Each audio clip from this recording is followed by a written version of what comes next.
Olá, muito boa tarde, você produtor rural, internauta que nos acompanha aqui ao vivo no site Notícias Agrícolas. Estamos de volta com os nossos boletins. O destaque neste momento é para o setor sucroenergético. A gente vai falar um pouquinho em relação às movimentações do açúcar e do etanol, né? No caso do açúcar lá na Bolsa de Nova York.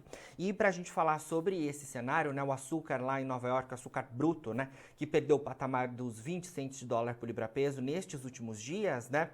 Informações de chuvas acontecendo aqui em regiões produtoras do Brasil, né? As expectativas já começam a se alinhar para a próxima temporada nossa aqui no Centro-Sul e também tem outras questões impactando este mercado. Para a gente saber melhor sobre todo esse cenário, a gente conversa ao vivo agora com a Fabiana Amaro Traina, que é especialista em açúcar e etanol da Mesa Agro da Terra Investimentos. Fabiana, muito boa tarde, obrigado pela sua presença aqui com a gente, viu?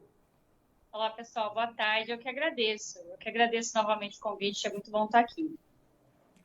Prazer, Fabiana, em falar com você. Bom, queria que a gente começasse então, né, tentando entender essas movimentações do açúcar lá na Bolsa de Nova York, né? Patamares importantes sendo conquistados ao longo das últimas semanas, né? O 20 centavos de dólar por libra-peso para o açúcar bruto, né? E nesta semana, no final da semana passada também, a gente já teve alguma pressão aí acontecendo sobre esse mercado, né? O que aconteceu, Fabiana? Sim, a gente teve uma pressão, como você comentou, o patamar de 20 centes por libra-peso é uma resistência muito importante aqui no açúcar, né? É muito ruim perder essa resistência. Hoje a gente fechou as cotações lá fora abaixo, 19, né? Então a gente perdeu também os 19, fechou a primeira tela 18,94. Pressão de chuvas, a gente deve ter uma ótima safra da Índia, o que já é esperado, né? As monções lá estão um pouquinho acima do normal, acima da média, então já era esperado que eles tivessem uma boa recuperação dessa safra. E aqui no Brasil, a chuva que começou agora, a gente ainda tem bastante previsão de chuva para as próximas semanas, ela dá uma acalmada no ímpeto de alta do açúcar, porque a gente já não fica tão preocupado para a próxima safra. A safra que está aí, ela já está praticamente acabando, a gente já está encaminhando para o final, né? A gente deve ter uma safra realmente mais curta, não vamos passar muito de dezembro esse ano, acho que novembro já deve todo mundo ter finalizado. Então, isso dá uma acalmada nesse ímpeto. Eu só acho que ainda é um pouco prematuro a gente fazer essa leitura com certeza de que nós teremos uma ótima safra ano que vem, porque a gente passou por um período de seca muito forte, a recuperação do solo ela não é completa ainda, a gente ainda não consegue fazer essa leitura só com as chuvas desse final de semana, se é o suficiente para a gente ter uma próxima safra bem maior. Mas é claro que isso no curto prazo, né, é isso que está impactando, essas boas chuvas que a gente recebeu e que a gente deve continuar recebendo aí pelo longo da próxima semana, elas estão acalmando o ímpeto comprador principalmente dos fundos, né? Os fundos vieram liquidando as posições na semana passada e continuam nessa movimentação. Perfeito. De fato, então, né, Fabiana, a gente olhando para a próxima temporada aqui do Brasil, né, o mercado ainda deve, então, fortemente estar se direcionando com as questões climáticas, né? Exatamente. Eu acho que eu até comentei isso esses dias, que acho que o meteorologista ele virou o melhor amigo do broker e do trader, né? De qualquer commodity agrícola, porque a gente faz ali todo um planejamento e hoje os eventos são muito maiores. Eu não sei se maiores, mas talvez de maior impacto, né? O tempo não é mais tão previsível como a gente tinha antigamente, então você teve uma estiagem enorme aí nesses meses, agora outubro que era para estar calor e a gente está com frio e muita chuva entrando, então assim, o meteorologista de fato é um conselheiro ali do broker, do trader de qualquer commodity. Isso de fato é o que está incomodando no momento, né? A gente não tem redução de canavial, então você não pode falar assim, mas a gente teve muita. Tem interesse de troca de cultura? Tem. O açúcar a gente sabe que vem de um momento, né, de um movimento aí dos últimos 10 anos, que não é o melhor para o setor. Então, assim, tem gente procurando outra cultura? Tem. Mas não é isso que está impactando nesse momento, é realmente a rentabilidade. E a rentabilidade vem do fator climático. Certo.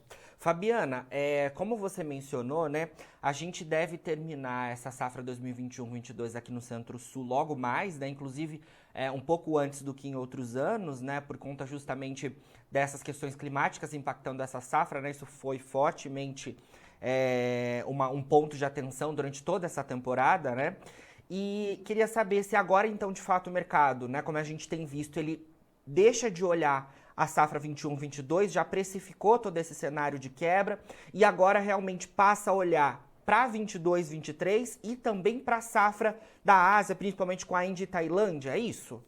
Isso, exatamente. A gente precisa ter um cenário um tanto quanto ideal agora, né? O que a gente tinha de produzir de açúcar aqui no Brasil, ela já está praticamente produzida.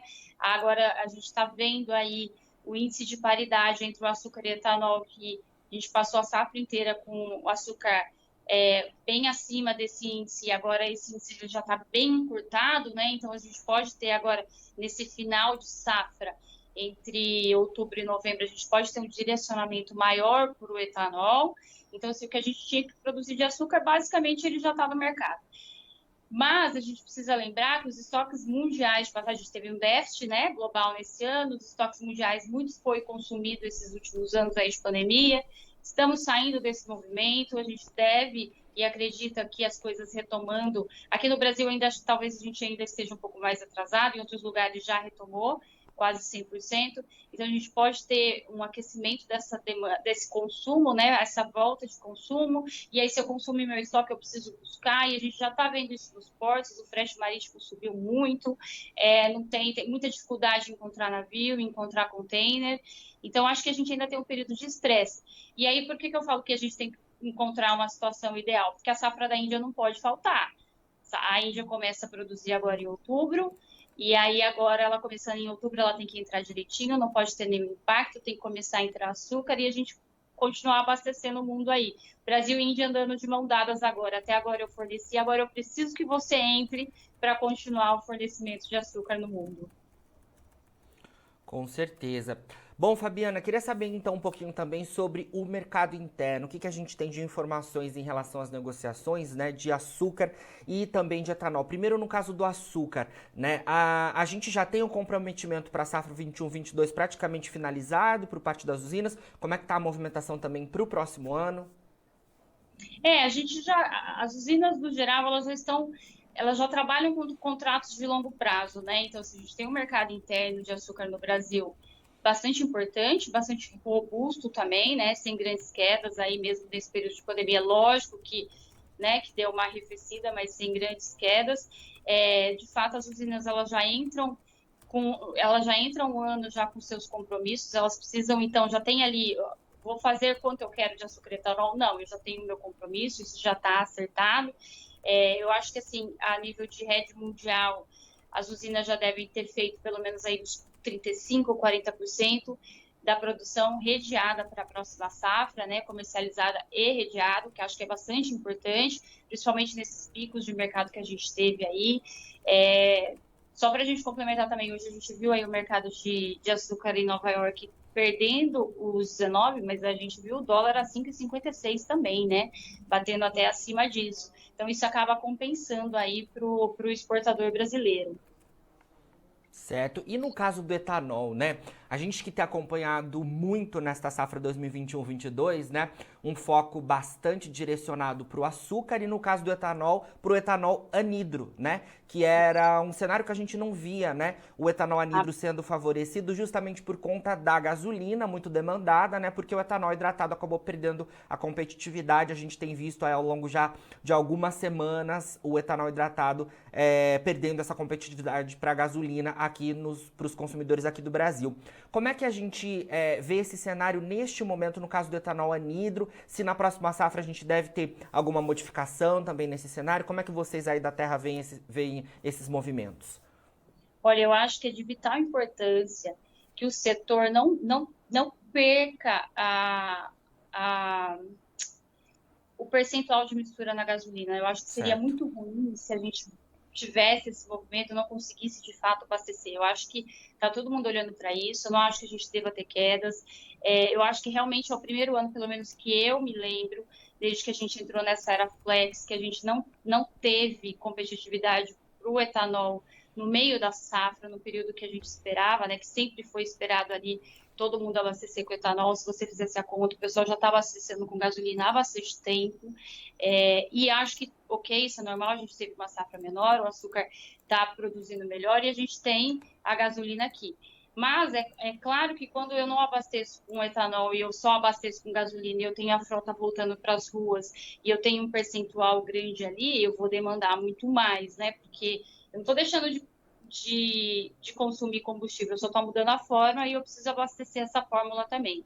Eu acho que as usinas vão continuar fazendo de tudo, dando o melhor e vamos continuar com esse percentual. Acho que isso é de vital importância. Está todo mundo de olho nisso. O anidro sempre foi muito rentável para as usinas e eu não acredito que a gente perca esse percentual, viu? Eu acho que o preço vai continuar interessante. Eu acho que a gente vê aqui em São Paulo que as coisas estão voltando, o trânsito voltou, as pessoas voltaram para os escritórios. É claro que eu acho que o modelo de home office ainda vai se manter, ou ele talvez não veio para ficar, mas ele veio para ocupar o seu espaço na vida do paulistano, principalmente porque a gente tem muito trânsito aqui, né? Então foi uma mudança de paradigma para todo mundo. Mas eu vendo essa volta, esse maior consumo, acho que as usinas estão preparadas para abastecer, tá? E eu te falo isso justamente porque a gente aqui na Terra, a gente começou a comercializar e escriturar muito CBIO, e o CBIO ele vem da venda do combustível, né? Ele vem da venda do etanol. E a gente tem visto bastante escrituração, tá? Então, assim, eu estou vendo que as usinas continuam produzindo e elas continuam vendendo, e isso continua gerando crédito de CBIO e o CBIO continua sendo comercializado. Então, eu não vejo quebra nesse parâmetro, não. Perfeito. Trazendo para a nossa conversa também em relação aos combustíveis, né? Você trouxe aí o cenário que vocês veem, né? E também acho que a gente precisa olhar, né, o outro lado também, né? Já há algumas movimentações e acho que o produtor e as usinas devem estar bastante atentos a isso, né, Fabiana? Há possibilidade, né? Já se fala na possibilidade de importação de etanol. Agora também a gente teve a informação recente, né, de que a Petrobras no mês de novembro pode não conseguir atender a demanda, né, que foi, né, de alguma forma procurada, né, pelas distribuidoras com a oferta que ela tem disponível. Como é que a gente deve entender todas essas informações e o produtor deve também se posicionar diante de todo esse cenário que deve vir à frente aí nessa entre-safra que a gente começa então agora aqui no Brasil? Olha, eu acho que nesse momento a gente, lógico que o setor ele sempre é muito protecionista no sentido de não deixar entrar a importação de etanol, mas e isso sempre aconteceu no Nordeste por conta de ser mais fácil, de estar mais perto dos Estados Unidos, a gente conseguir receber etanol lá, mas dificilmente esse etanol chegou aqui no Centro-Sul, né? Mas eu acho que o setor como um todo não tem como se opor esse ano, acho que a gente deve sim ver entrada de etanol importado no Brasil, eu acho que isso deve ser visto agora com bons olhos, a gente precisa segurar, como eu disse, né? A gente precisa segurar essa demanda do anidro aqui dentro, a gente precisa, é muito importante não perder esse percentual que já está registrado. E se para isso a gente precisa de etanol de fora, eu acredito que venha, tá? Eu acho que a gente deve ter mesmo importação de etanol. E é isso, assim, eu acho que não, essa movimentação de Petrobras que não vai atender e tal, eu acho que a gente vai conseguir atender sim. O preço da gasolina está caro, vai ficar mais caro, infelizmente, né? O dólar a 5,66, não tem nem como falar que não vai ficar mais caro. O paulistano brasileiro, como todo, vai continuar buscando outras alternativas de transporte. Eu acho que a gente deve ter estresse, sim, faz parte do mercado, mas eu acho que a gente vai conseguir passar por esse momento sem desgastes maiores. Perfeito, Fabiana. Olha, muito obrigado pelas suas informações aqui com a gente, viu? Sempre que tiver novidades aí da Terra Investimentos, queremos contar com a sua participação por aqui e trazendo, né, as informações aí de mercado pra gente. Quero contar sempre com você por aqui, atualizando a gente sobre as informações de mercado, viu? Tá ótimo, eu agradeço. Estou à disposição aqui. Obrigada pelo convite. Foi um prazer. Obrigado você. Coloca Notícias Agrícolas aí na sua agenda, então, pra gente trazer aí as informações para o produtor. Tá bom, então. Boa tarde, pessoal. Boa tarde. Bom, conversamos aí então ao vivo com a Fabiana, né? A Fabiana Amaro Traina, que é especialista em açúcar e etanol da Mesa Agro da Terra Investimentos. A gente falando um pouco sobre as movimentações do açúcar e do etanol, né? O açúcar lá na Bolsa de Nova York perdeu o patamar de 20 centavos de dólar por libra-peso, um patamar que era considerado importante, né? E, em linhas gerais, essa perda de patamar acompanhando, né, a questão climática, com chuvas acontecendo aqui no Brasil, também atenção para a safra da Ásia, como a gente falou. No mercado interno aqui, né, a gente falou um pouquinho sobre as movimentações do açúcar, atenção principalmente ao cenário do etanol, né, o etanol anidro segue sendo bastante demandado, um destaque nessa safra 2021-22. A gente também trouxe algumas tendências que o mercado deve estar atento aí, né? A possibilidade, então, na visão da Fabiana, de importação de etanol diante dessa chegada da entre-safra, da safra 2021-22 aqui no centro-sul do país. Isso pode, de fato, acontecer. A gente também fala em relação à questão da Petrobras, né, que de alguma forma, né, acredita que não deve atender a demanda de combustíveis para o mês de novembro, e diante desse cenário, então, preços, no caso da gasolina, podem ser mais altos, o câmbio também deve impactar todo esse cenário, e o mercado aí também bastante atento a toda essa questão dos combustíveis. A gente segue acompanhando tudo isso aqui no Notícias Agrícolas, viu? Agora, na finalização do nosso boletim, você encontra todas as nossas redes sociais, é só você procurar a gente por lá para seguir atualizado sobre as informações do agronegócio. O nosso site segue 24 horas no ar para você ser o produtor rural mais bem informado do Brasil. Fica por aí. Se inscreva em nossas mídias sociais, no Facebook Notícias Agrícolas, no Instagram @Notícias Agrícolas e no nosso Twitter @Notiagre. E para não perder nenhum vídeo, não se esqueça de nos acompanhar no YouTube e na Twitch, Notícias Agrícolas Oficial.